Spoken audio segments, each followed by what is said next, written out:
Did you go by the laws of God or by the laws of the state? I go by the laws of God and by the laws of the state. As you see fit. What is, no, not as I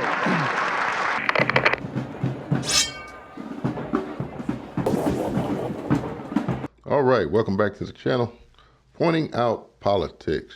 Got a good one for you here today. I thought it was entertaining, educational, informative, all those things wrapped up into one. Very serious topic, but the way that it's approached and the interaction throughout is somewhat entertainment.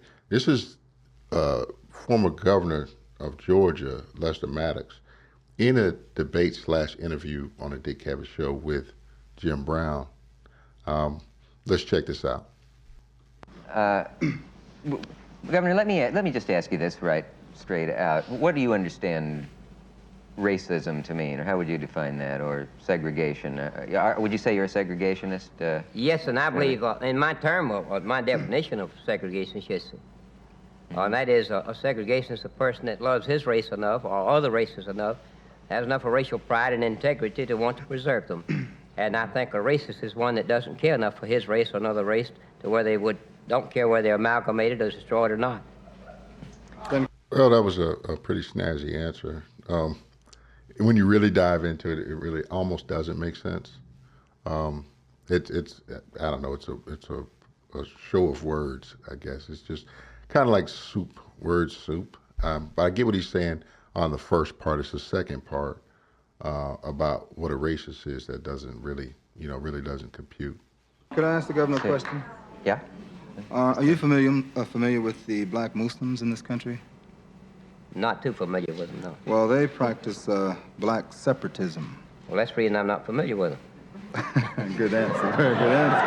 That's all to say. But to continue along that line, do you feel that what they're doing is right? You know, they believe that white people should be separate. They believe that they should have a state in this country. I think they felt that Mississippi or Georgia should be, one of those two states should be the state. Do you feel that I was thinking maybe they ought to make it New York. New York, you think so? All right, I'm gonna get off of that, Governor. You look too tough. Yeah, I can appreciate the interaction there, the jabs back and forth. Both two gentlemen, both completely on separate sides of an issue.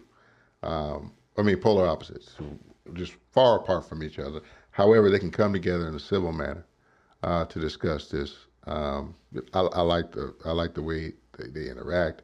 I like the way they're dressed, the way they present themselves overall. So whether you agree or disagree with the arguments, at this point, I like the way that they interact with one another.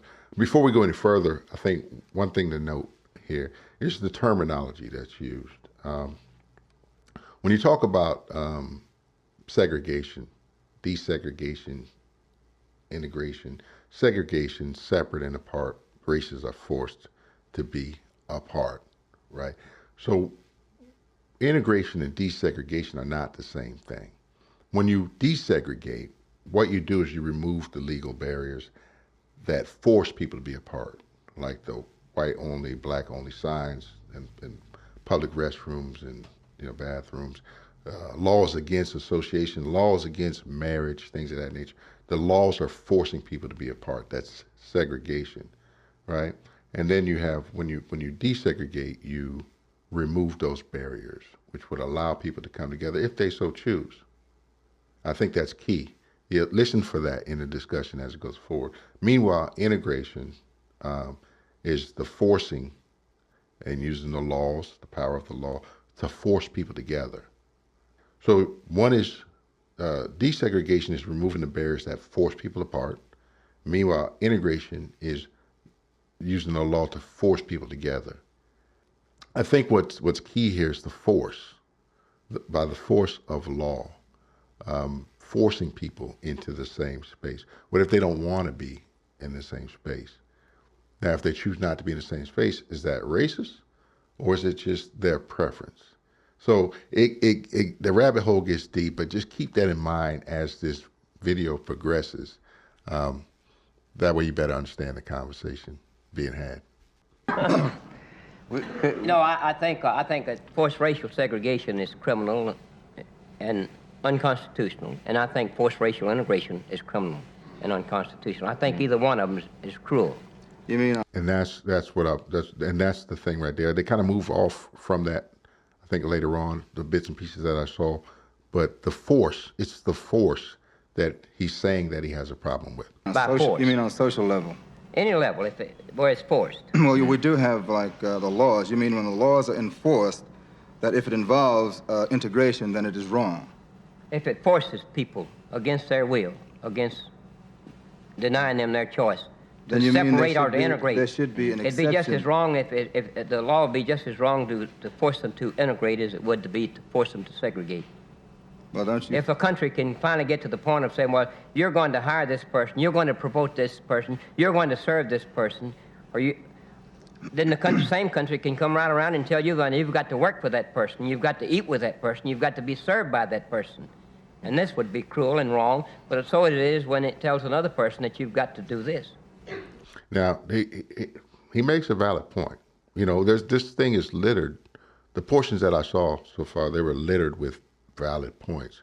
But again, I like the way that they both articulate their arguments or their positions, the way that they're able to have a back and forth. It's a discussion. You know, at this point, it's a discussion. Let's get into a little bit of background about the players, the people that we see on the screen, which might help us understand it a little bit more as we move forward.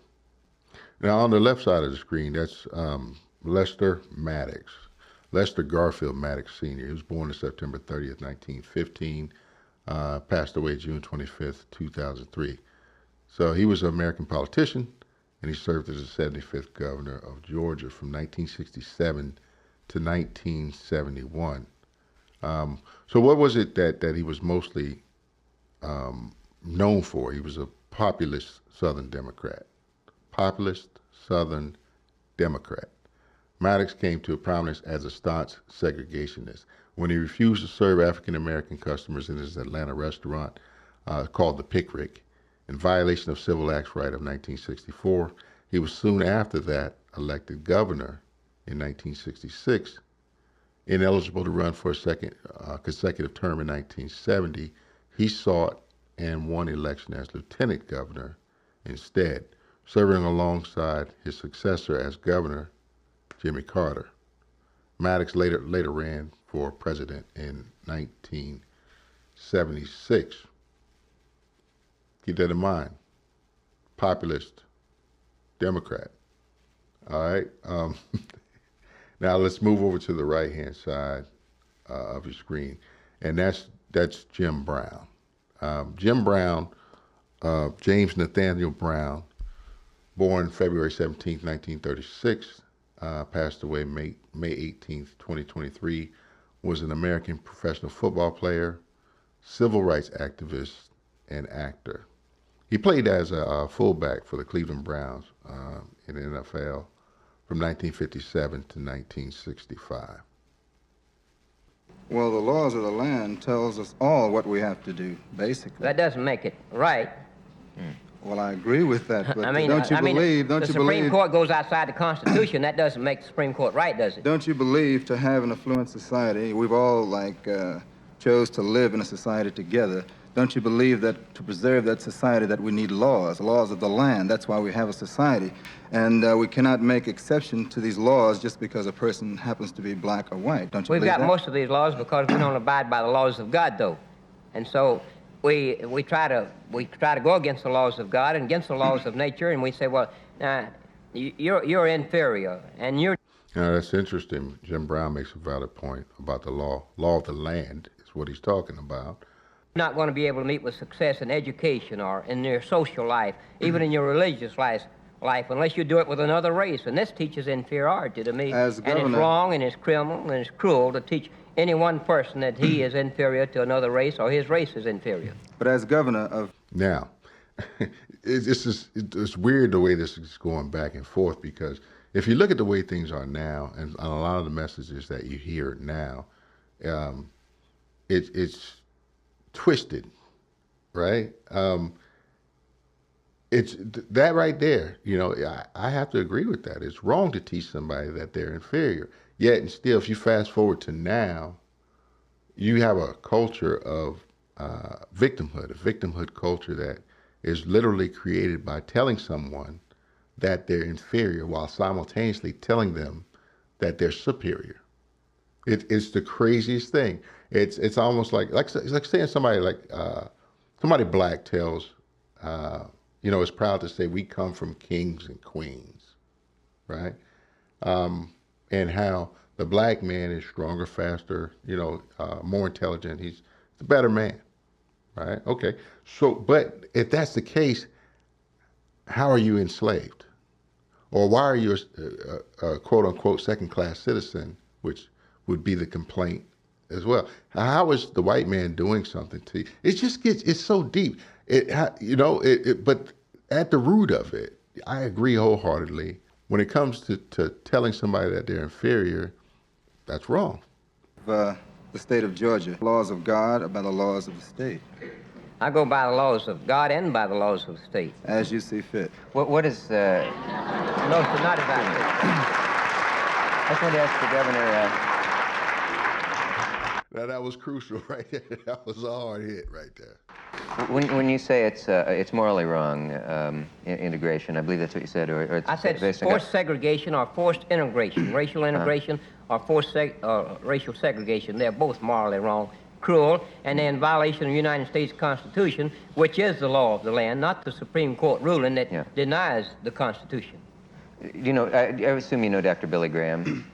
Sir? I said, you know Dr. Billy Yes, Graham? sir. He was here last night, and he said that racial prejudice is also morally wrong. Would you agree with that?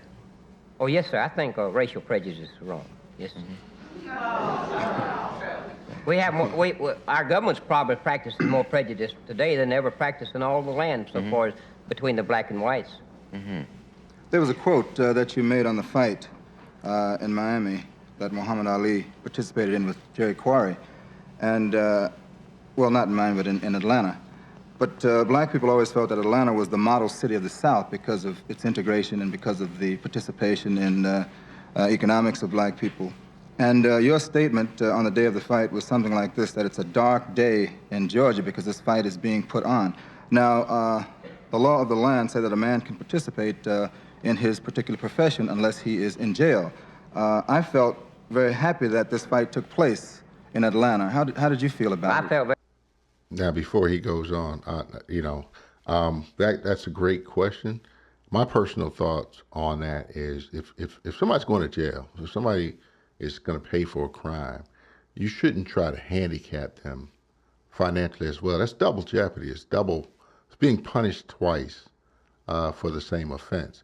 It just amazes me how people try to take away somebody's ability to earn and feed their family because they had committed a crime at one point. Now, as long as it's not in a field that requires a certain license, that it's a security issue or something like that, and it's relevant to the crime that was committed, I don't think that you should try to strip someone of their livelihood, their ability to make a living. If anything, that would turn somebody who's a quote-unquote criminal into even more of a criminal, trying to survive because you stripped him of that. Very sad.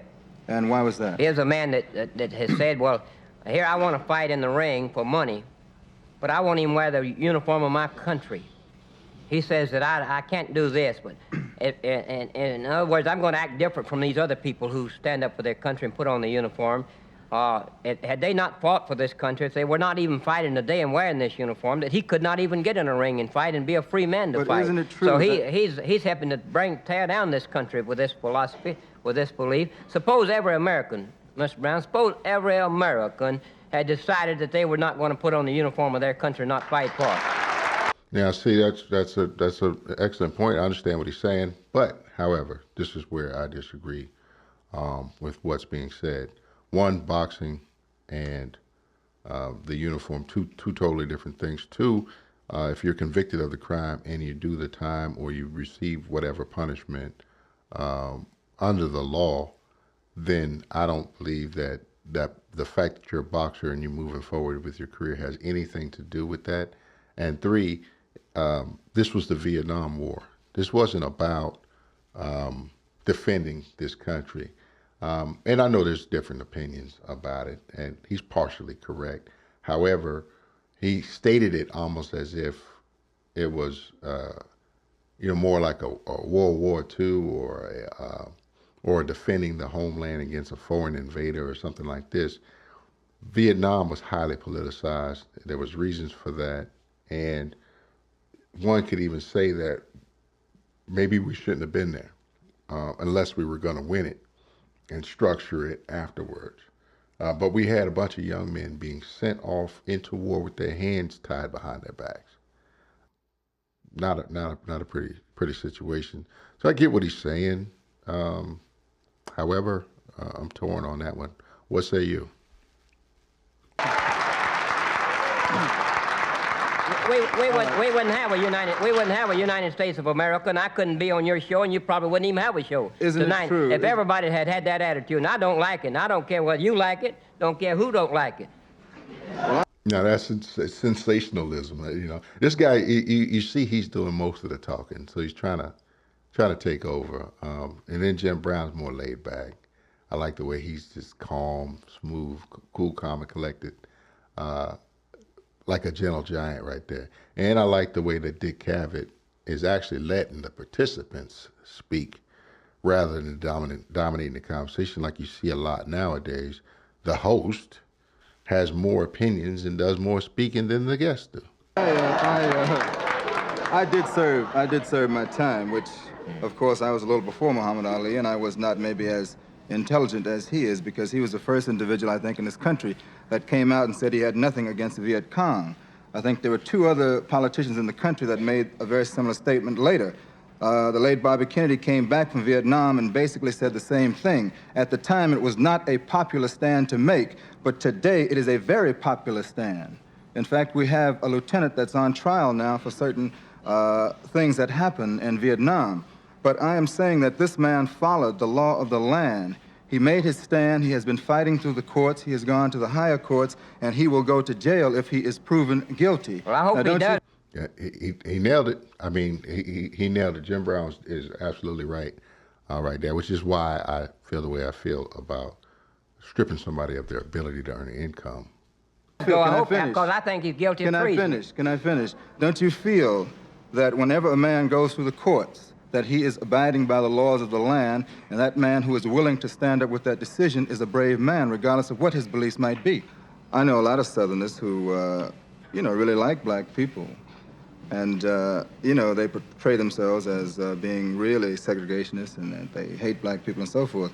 But I know some black people feel the same way, but I don't know any Southerners that don't like, white Southerners don't like blacks. Do you know of any? Can you name? No, that's disingenuous right there. I think I would have busted out laughing if I was in the crowd. I'll tell you something. That's a very interesting point. Can you name one? No, I'm going to answer that question. It's an interesting point, you see. It is, yeah. They like black people, but they like them in a role, you see. They like them when they're very humble and they're very loyal. I like humble people whether they're white or black, don't you? I know, but you see... And loyal people whether they're black or white, don't you? The white people have the choice. You don't like them loyal You don't like the black people to have the choice, you see. It's only a matter of choice. I want black people and white people to have choice. Well, You got it all mixed up. You're trying to twist it around. No, I'm only trying to agree with you. Would you let me finish? If you'll tell the truth. Well, I'm only making an analysis, really. It's not a matter of truth or false. What I'm really saying is that basically history has proven that during the days of slavery, whenever a slave was more or less humble and he did what he was told, that he was in good favor with the master. But whenever a slave was too educated, if he became aware of his own self and he wanted to become more than the master wanted him to become, then he was a bad slave. He was then put down because he represented a threat to the already established kind of white society. Let me say this. Those situations are true with white people and black people. Now, you're just trying to point it at black people only. Because but they've been true throughout the history of the world. About. There's been discrimination. Black against black, black against white, white against black, and white against white. There always has been, there always will be. And you're not going to wipe it out, and Tricky Dick's not going to wipe it out, and the Supreme Court's not going to wipe it out. You're not addressing it. You're not addressing your answer to my question. Are you referring to me as Tricky Dick? No, you know who I'm talking about. Oh, you are? Oh. Well, that's funny.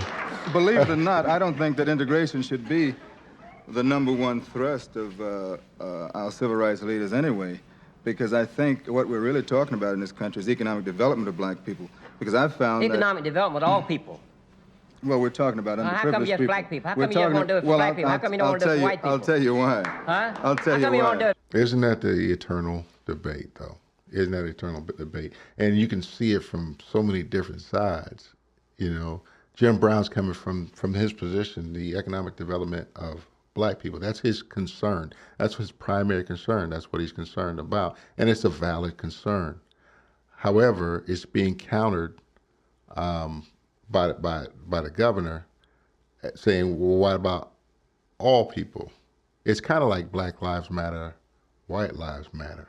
It's kind of like that same argument, that back and forth. When in this case, both are right. Black lives do matter, and all lives do matter. You can say all lives matter, and that includes black people. However, especially in this time, in this day and time right here, there were certain issues that needed to be addressed regarding black people. So they're both right, but it turns into this mangled, it's like a fight for control or superiority in the debate by conflating the issues. For everybody. How come you always black people? Why don't you talk about all people? Can I give you an answer? I think we understand the Please. question. Yeah. Can I give you an answer? Do you mind?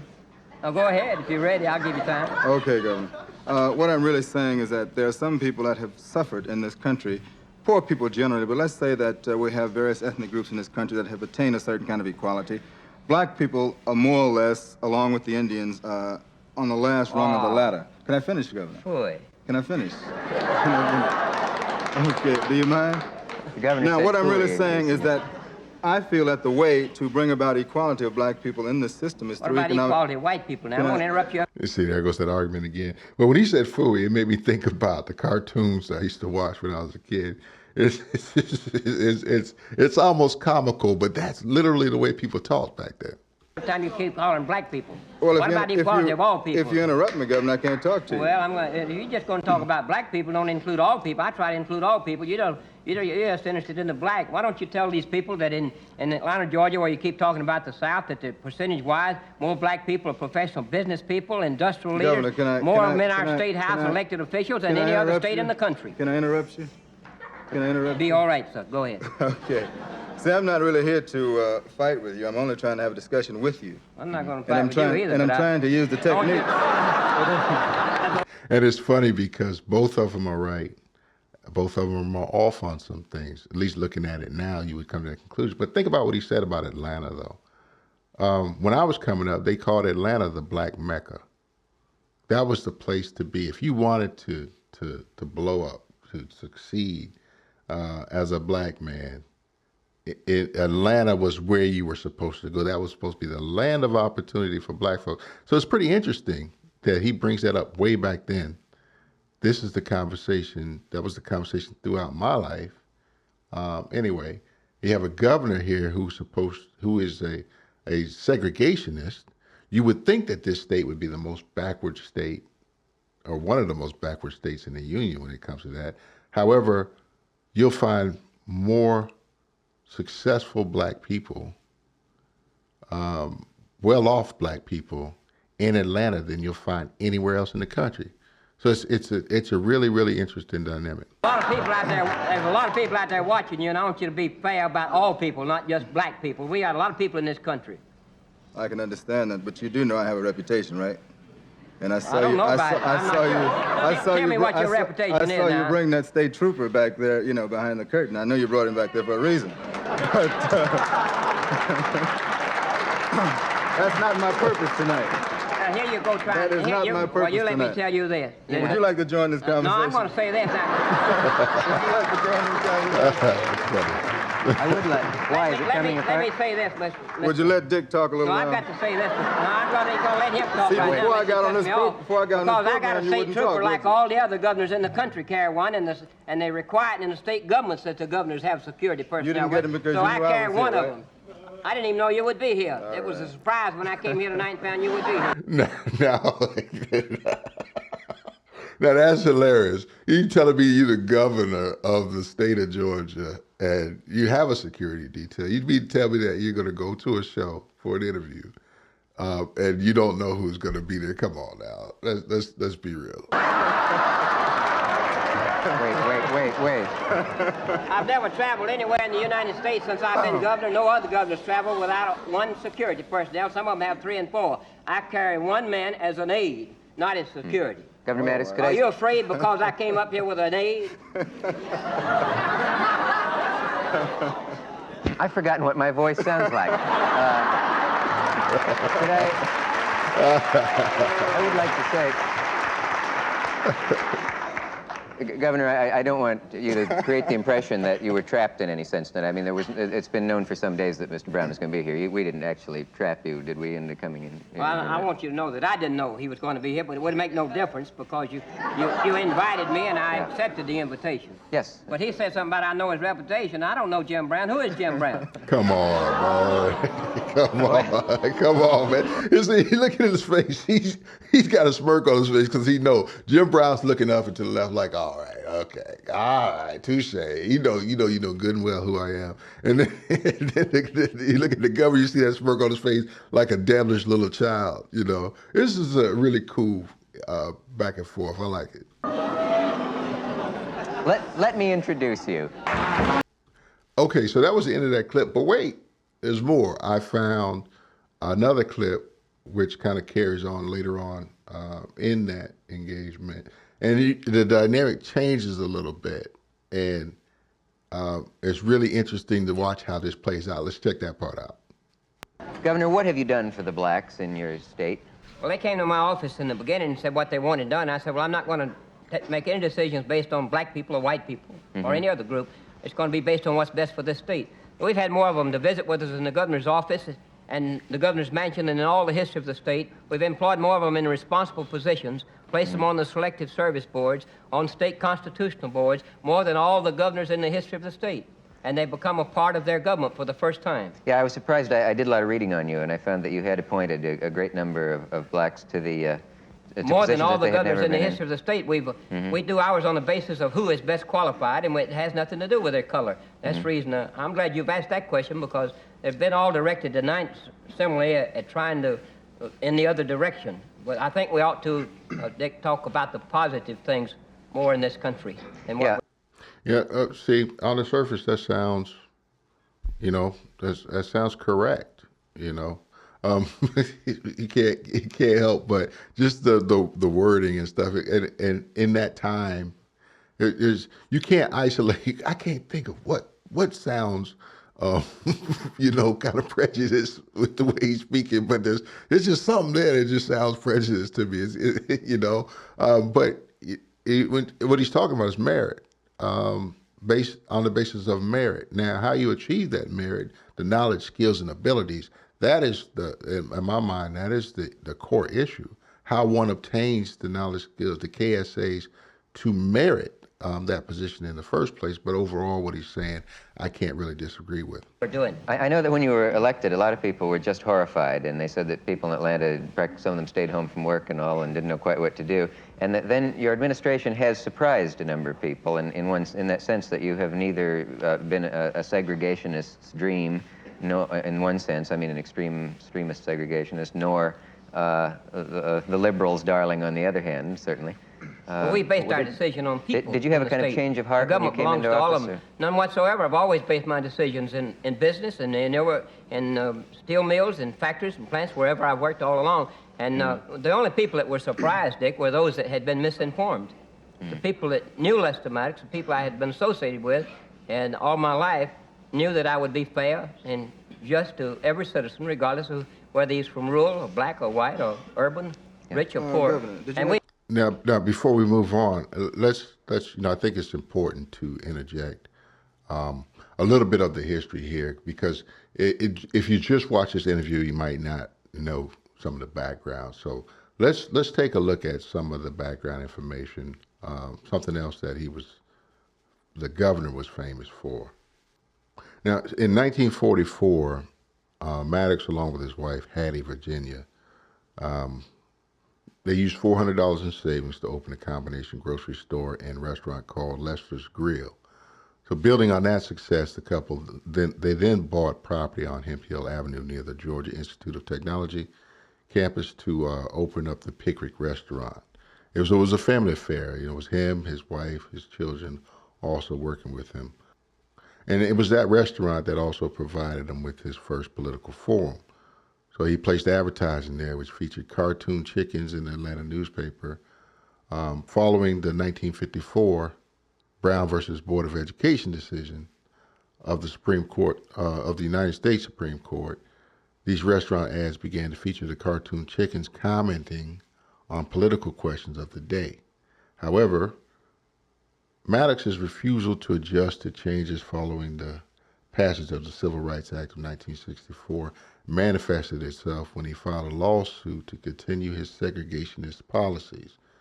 Maddox said that he would close his restaurant rather than serve African Americans. An initial group of black demonstrators came to the restaurant but did not enter when Maddox informed them that he had a large number of black employees. In April 1964, more African Americans attempted to enter the restaurant. Maddox confronted the group with a bare pickaxe handle, and he provided the following account of the events. He said mostly customers with only a few employees voluntarily removed the 12 pickwick drumsticks, a euphemism for pickaxe handles, from the nail kegs on each side of the large dining room fireplace. They had been forewarned by the arrival of Atlanta's news media of an impending attempted invasion of our restaurant by racial demonstrators, and once the demonstrators and agitators arrived, the customers and employees pulled the drumsticks, pickaxe handles, from the kegs and went outside to defend the threatened invasion. Now, the invasion Maddox referred to was 3 black seminary students who had asked to be seated. The Maddox gained approval of segregationists by leasing and then selling the restaurant to employees rather than agreeing to serve black customers. He claimed that the issue was not hostility to blacks, but constitutional property rights. He even built a monument to private property rights near the restaurant. I think what's interesting to note is in that situation, there are some valid points. A lot of what you saw as far as incidents like this was actually activism. It was staged, a lot of it, just like Rosa Parks. A lot of that stuff was staged to get the press. I mean, if the media knew about it before it happened, then obviously they went there to, some people would say they went there to start trouble. Other people say they went there to prove a point. And then further still, some people would say that they went there to shine a light on the issues that black people were going through and how segregation affected them and how black folks' rights were being violated. So there's all these different viewpoints all coming together at one point. But it was after this event, that this guy ran and became the governor of Georgia. But one thing I think is important to point out, he points out private property rights. Private property rights. There's somebody from a libertarian point of view would catch on to that immediately. The restaurant was his. He's saying that he had the right to serve who he wanted to serve up in the restaurant. Again, a lot of multiple viewpoints would be offered in that vein. I kind of think it's right, and then I kind of think it's wrong. It's a private property issue, so it's a huge gray area there. So that's a little bit of background about the governor, the guy you see on the left-hand side of the screen. We've had more, like I say, we've had more black and white people to visit with us there in the governor's mansion, the governor's office, than in all the history of the state, and even at this time. I know we're having more black people to visit in the governor's mansion and the governor's office than all the other 50 governor's offices in the United States, even at this time. Yeah, I hear the door is always open, which is rare in today's politics, and you do have people. Well, we try to run the governor's office like you run your own business, your own home. Mm-hmm. Did you have any problems from the bigots in the South? Have any problems with us? From the white bigots because you did so much for the black man. Yeah, before we go forward, because this is where the tune is going to change here, I think it's so interesting how Atlanta, again, you have so many black people doing well in Atlanta. It's the black Mecca, yet you hear so many, I've heard so many people that from the area talk about how to this day blacks are so discriminated against. It's almost, it's a weird thing. It's like, on one hand, you're doing better than most people in the whole country, but at the same time, you're a victim too. It's really interesting. But this is where the tempo kind of changes. What do you mean, which white bigots? The black ones and white ones I have trouble with from time to No, time. I said white bigots. I have the Because, black races and the white races that create some problems. Did you have any know? problems from the white races because you did so much for the black people? Mr. Brown asked you, Governor Maddox, if you'd had any trouble from your white admirers for the fact that you He have didn't done say some admirers, things for... sir. No, he said bigots. As a Well, why matter didn't of you say it like he said? Got a train wreck! fact. You have me there. Why didn't you say it? Now, see that what I'm talking about, Dick? I do see you it, take yes. words There is and a twist bit them of... around and you mislead the people in the audience. No. Now, before this goes in, because I saw this part right here, before we go deeper on that, Dick Cavett, he did change the word. He changed, Jim Brown said bigots, and he said admirers. He was being, it was a joke. And what he was saying was that he was calling these bigots admirers. But so the governor takes that and twists it and says that he's calling his admirers bigots, right? Spoiler alert. But it's interesting if you listen to the way it goes from this point. It's really weird how this plays out. You ought to start being honest, all of you, with your words and what you're saying to people. You said admirers and he said bigots. A lot of difference, isn't there? Yes, I feel like a bigger person. Why do you now. want to mislead the people like that? I didn't mean to mislead people. It is a good question, though, isn't it? Well, it's a good question, but for you to come back and call bigots my admirers is a farce. It's a act of hypocrisy. It's a terrible way to treat a guest on your show, and you know it. Huh? You know, he's right about that. Why don't you apologize to the people for Well, calling people that are my admirers bigots? Now, wait a minute. I'll take you half we got seriously over 4 on this, million but I people. won't. Look at Jim Brown. Look he's not saying anything. He's just sitting there. He's got his leg crossed, smooth, and he's just watching it blow up. We got over 4 million people in Georgia that are my friends, and I call admirers, and you calling them all bigots. No, I'm not. Now you apologize to them. No, I won't. All right. Oh, no, don't. Please. No. You better apologize to the people. Sit down. I'll explain it. Let me see.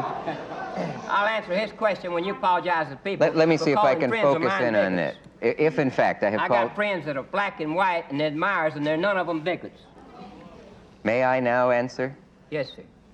If I called any of your admirers bigots, who are not bigots, I apologize. Oh, wow. Oh, wow. Your turn.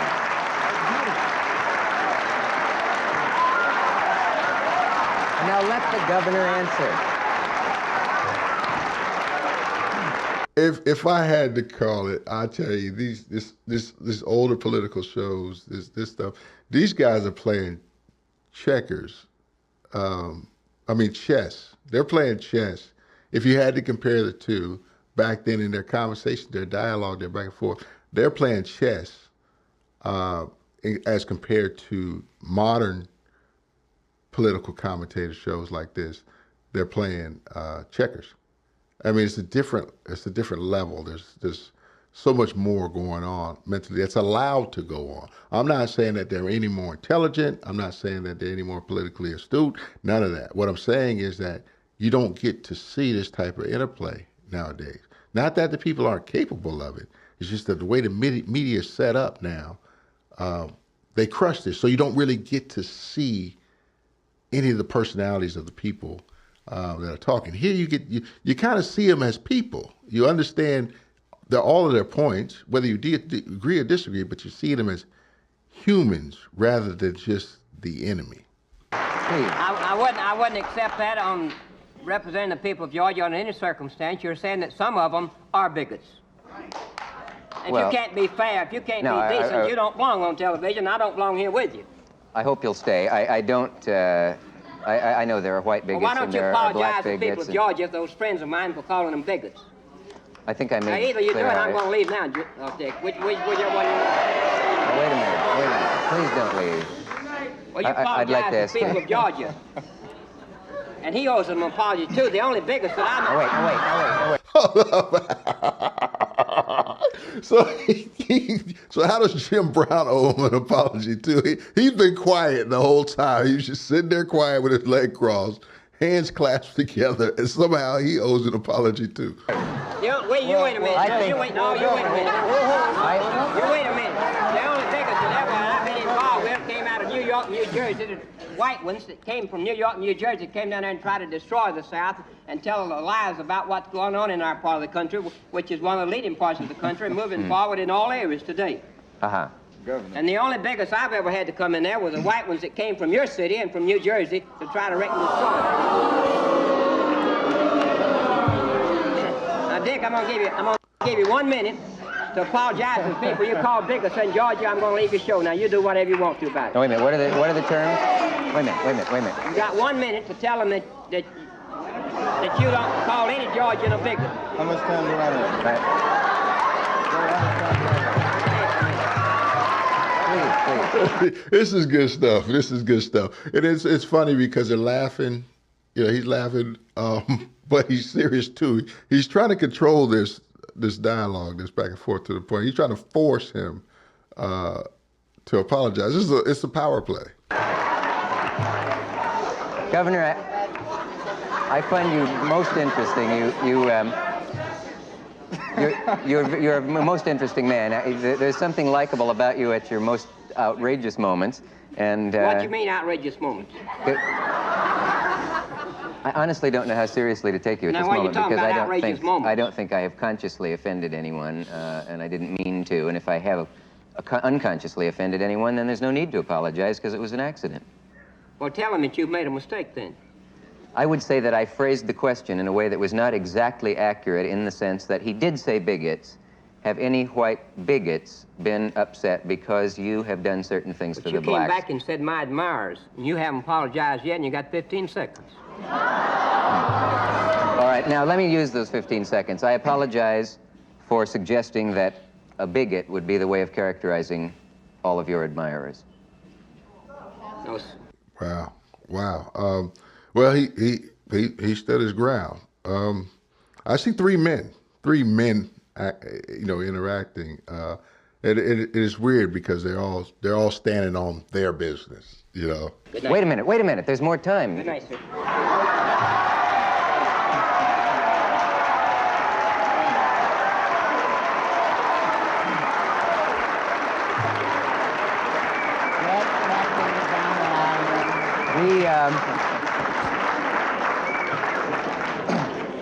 I'm sorry the governor left. He may be back after this message. We will. Wow, that was interesting. Just the whole dynamic, watching that play out, the back and forth, the way they presented themselves, the way they treated each other, that was pretty cool to see. Blast from the past. Let me know your thoughts in the comment section below. I'll see you on the next one. Take care. Peace.